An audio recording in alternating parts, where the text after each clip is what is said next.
अछूत व्यक्ति। एक दिन गौतम बुद्ध अपने शिष्यों के साथ एकदम शांत बैठे हुए थे। उन्हें इस प्रकार बैठा देख उनके शिष्य चिंतित हुए कि कहीं वे अस्वस्थ तो नहीं हैं। एक शिष्य ने उनसे पूछा कि आज वह मौन क्यों बैठे हैं, क्या शिष्य से कोई गलती हो गई है। इसी बीच एक अन्य शिष्य ने पूछा कि क्या वह अस्वस्थ हैं, पर बुद्ध मौन रहे। तभी दूर खड़ा व्यक्ति जोर से चिल्लाया, आज मुझे सभा में बैठने की अनुमति क्यों नहीं दी गई। बुद्ध आंखें बंद करके ध्यान मगन हो गए।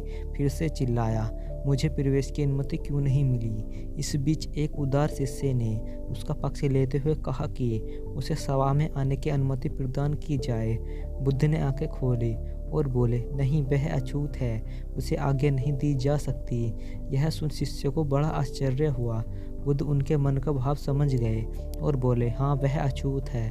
इस पर कई शिष्य बोले कि हमारे धर्म में जात पात का कोई भेदभाव नहीं है, फिर वह अछूत कैसे हो गया। तब बुद्ध ने समझाया, आज वह क्रोधित होकर आया है।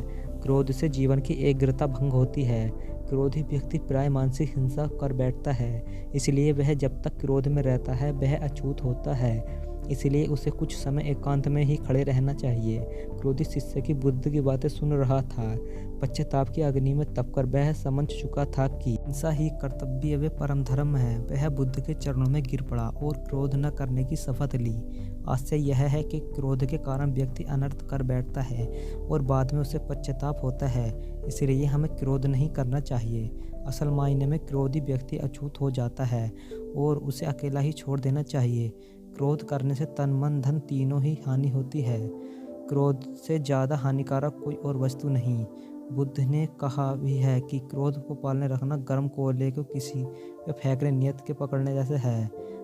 इसमें आप जल सकते हैं।